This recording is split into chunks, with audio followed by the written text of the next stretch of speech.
Place হচ্ছে আমরা যেখানে এখন আছি পুরাতন বাণিজ্য মেলার মাঠ। এই জায়গাটিতে প্রায় আমাদের যে আজকের যে আয়োজন, আমরা একসাথে প্রায় লক্ষাধিক মানুষ মুসল্লি আমরা নামাজ আদায় করতে পারবো। এবং এর সাথে আরেকটি বড় সুবিধা হচ্ছে এখানে গাড়ি পার্কিং এর একটি বড় সুবিধা থাকে। এখানে কোনো ট্রাফিক জ্যাম হওয়ার সম্ভাবনা অনেক কম।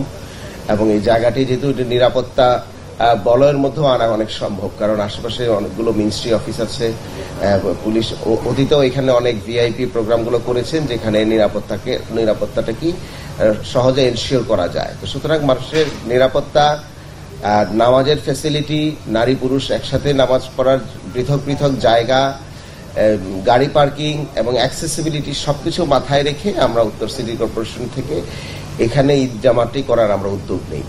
এবং সেই উদ্যোগেরই প্রস্তুতি নিয়ে আপনাদের সামনে আজকে আমরা হাজির হয়েছি। এবং এই উদ্যোগটি যখন আমরা নেই তখন আমরা সংশ্লিষ্ট মন্ত্রণালয়কে যখন আমরা দাওয়াত দিতে যাই তখন আরো অনেকগুলো বিষয় এখানে সামনে আসে। সেই বিষয়টি হচ্ছে যে যেহেতু ঈদে আমরা শুধু নামাজ পড়ে শহরের ঈদ এবং গ্রামের ঈদের মধ্যে পার্থক্যটা কোথায়?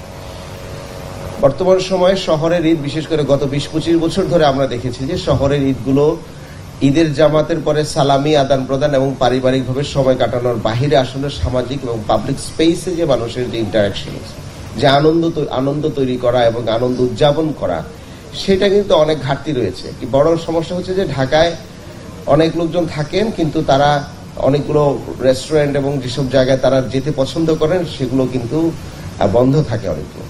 এবং তাছাড়া আমাদের পাবলিক স্পেসের অনেক অভাব।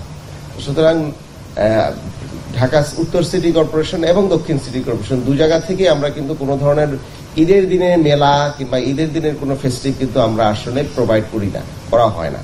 তো সেটা বিবেচনায় রেখে আমরা চিন্তা করলাম যে বাঙালি মুসলমানের যেই বর্ণাঢ্য যে শাহী যে কালচার, হ্যাঁ, এবং যেটার সাথে আমাদের ইতিহাস, আমাদের ঐতিহ্য, আমাদের সংস্কৃতির সাথে যায়, সেরকম আমরা কি ধরনের কাজ করতে পারি। এবং সেখান থেকে আমরা বিভিন্ন মন্ত্রণালয়ের উপদেষ্টাদের সাথে কথা বলে আমরা যখন একটি ব্রেন স্টর্মিং করলাম, সেখান থেকে আমরা একটি সিদ্ধান্ত বেরিয়ে আসলো। সেটি হচ্ছে যে আমরা 400 বছরের পুরাতন ঢাকার যে ঐতিহ্যবাহী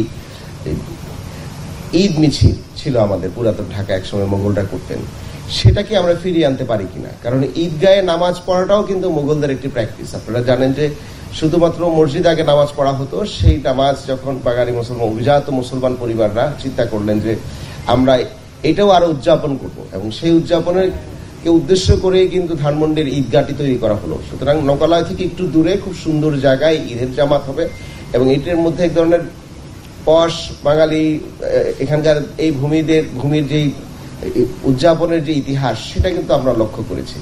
এবং এটা এতটাই পপুলার হয়েছে যে ঈদগাহে গিয়ে নামাজ পড়া, আপনারা লক্ষ্য করে দেখবেন যে বাংলাদেশের আনাচে কানাচে কিন্তু শাহী ঈদগাহ আছে, কিংবা কেন্দ্রীয় ঈদগাহ আছে, কিংবা স্থানীয় ঈদগাহগুলো আছে। সুতরাং এটা হচ্ছে সামাজিকভাবে এবং সাংস্কৃতিকভাবে এটা আসলে প্রচলনটা আমাদের মধ্যে হয়েছে।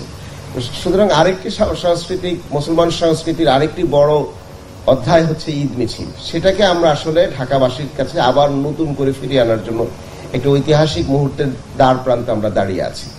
এবং আগামীকালকে যদি ঈদ হয়ে থাকে, যদি ঘোষণা আসে চাঁদ দেখা কমিটির পক্ষ থেকে, তাহলে আমরা এখানে লক্ষাধিক মানুষের সমাগম করে আমরা ঈদের জামাত অনুষ্ঠান করব।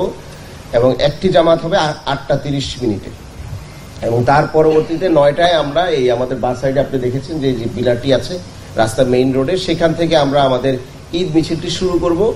এই মিছিলটি প্রদক্ষিণ করে সংসদ ভবনে গিয়ে শেষ হবে, এবং সংসদ ভবনে আমরা একটি ছোট সাংস্কৃতিক অনুষ্ঠান করব, যেটা ইসলামী সঙ্গীত, ঈদের যে সঙ্গীতগুলো আছে সেইগুলো হচ্ছে মূলত গাওয়া হবে এবং বাজনা বাজানো হবে। তো সুতরাং এর সাথে ঈদের সংস্কৃতির, প্রতিটি সঙ্গীতের সাথে ঈদের সংস্কৃতির যে সম্পর্ক, সেটাকে মাথায় রেখে সংস্কৃতি মন্ত্রণালয় এই উদ্যোগটি গ্রহণ করেছেন। ঈদের যে মিছিলটি হবে সেটি একদম বর্ণাঢ্য একটি ঈদের মিছিল হবে। সেটা কিরকম হবে আপনাদেরকে ব্যাখ্যা করছি।